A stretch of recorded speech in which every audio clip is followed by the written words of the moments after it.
नमस्कार, हमारे चैनल में आपका स्वागत है। आप देख रहे हैं रिपब्लिक इंडिया न्यूज। मायावती ने राजनीतिक पार्टियों को दिया एक बड़ा झटका। देखकर राजनीतिक पार्टियां हो गई है परेशान। आइए दिखाते हैं हम अपने संवाददाता की पूरी रिपोर्ट। इधर योगी और अखिलेश के बीच छिड़ी रही बहस, उधर मायावती ने कर दिया धमाका।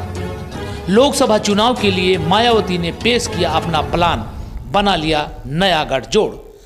न सपा, न कांग्रेस, न राजभर, सबसे बड़ी ताकत के साथ मिलकर चुनाव लड़ेगी बीएसपी।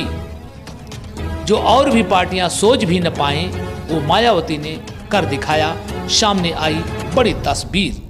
कहते हैं सियासत में कभी हार नहीं माननी चाहिए। देखिए आगे की रिपोर्ट। कभी बसपा को भाजपा का छुपा हुआ साथी। हालांकि चुनावी नतीजे भी बसपा के लिए पिछले कुछ समय से अच्छे नहीं रहे। इस बीच मायावती ने 2024 के लिए जो प्लान तैयार किया है, उसने योगी और अखिलेश दोनों की नींद उड़ा दी है। विधानसभा से लेकर सड़क तक इन्वेस्टर्स मीट और कानपुर मामले में भाजपा और सपा एक दूसरे पर आरोप प्रत्यारोप लगा रहे हैं। और उधर मायावती ने बसपा की चुनावी रणनीति पर अचानक बड़ा फैसला ले लिया। ऐसा फैसला जिस पर यूपी के और राजनेता अभी तक सोच भी नहीं पाए हैं। अगले और पिछले की सियासत में मशगूल सपा और भाजपा से 2 कदम आगे बढ़ते हुए मायावती ने ऐसे वोट बैंक पर अब दांव फेंका है जो अभी तक सबसे उपेक्षित रहा है। बहन जी ने इस बार न कांग्रेस से, न सपा से, न राजभर की पार्टी सुभाषपा से और न ही भारतीय जनता पार्टी से, बल्कि उस सबसे बड़े तबके से गठजोड़ किया है जो सबसे बड़ा गेम चेंजर साबित होगा। आप सोच रहे होंगे कि आखिर ये कौन सी पार्टी है जिसके साथ गठजोड़ की बात हम कर रहे हैं। तो चलिए आपको बताते हैं कि कैसा और कौन सा गठजोड़ मायावती ने किया है जो इस बार बसपा को किंग मेकर बना सकता है। दरअसल मायावती ने 2024 चुनावों को लेकर अपने नेताओं के साथ एक खास बैठक की और इसके बाद साफ कर दिया कि पार्टी अब युवा और जोशीले प्रत्याशियों को ही टिकट देगी। युवाओं पर फोकस करके बसपा यूपी में सबसे बड़े आबादी वाले वर्ग यानी युवा वर्ग को अपने साथ करने का प्रयास करने जा रही है। पार्टी के लोग इसे ही बसपा का युवा गठजोड़ कह रहे हैं। इसके साथ ही पार्टी साफ तौर पर यह ऐलान भी कर सकती है कि चुनावों से पहले वो किसी भी पार्टी के साथ गठबंधन नहीं करेगी। बसपा प्रमुख मायावती विधानसभा चुनावों में मिली करारी हार के बाद काफी फिक्रमंद हैं और उनकी सक्रियता भी साफ तौर पर नजर आ रही है।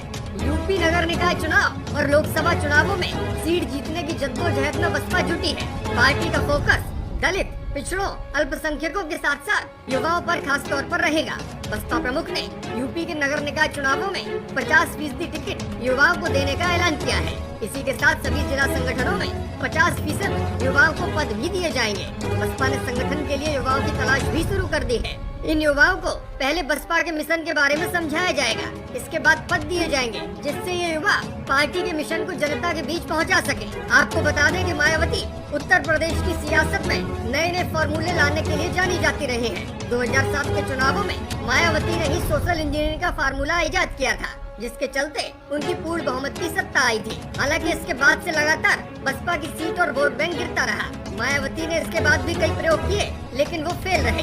2019 के लोकसभा चुनावों में मायावती की पार्टी सोशल मीडिया पर आई।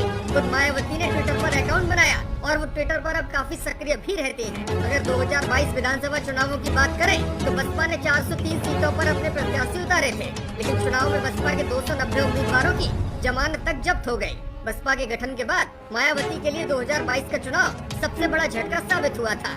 2012 में सत्ता से बेदखल हुई बसपा अपने कुछ पुराने चेहरों को भी खो चुकी है। कुछ नेता खुद पार्टी छोड़ गए तो कुछ को मायावती ने निकाल दिया। इनमें स्वामी प्रसाद मौर्य, आर.के. चौधरी, इंद्रजीत सरोज, ब्रजेश पाठक, रामअचल राजभर, लालजी वर्मा, नसीमुद्दीन सिद्दीकी और मिठाईलाल भारती जैसे नाम शामिल हैं। 2019 लोकसभा चुनावों में 38 सीटों पर बसपा लड़ी थी, मगर सपा गठबंधन में 10 सीट पर उसने जीत दर्ज की। इसमें बिजनौर, नगीना, अमरोहा, अम्बेडकर नगर, गाजीपुर, श्रावस्ती, लालगंज, सहारनपुर, घोसी और जौनपुर सीटें शामिल हैं।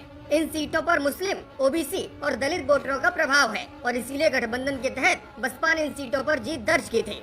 अब बसपा की नजर पिछले लोकसभा चुनावों का रिकॉर्ड तोड़कर इस बार 10 से ज्यादा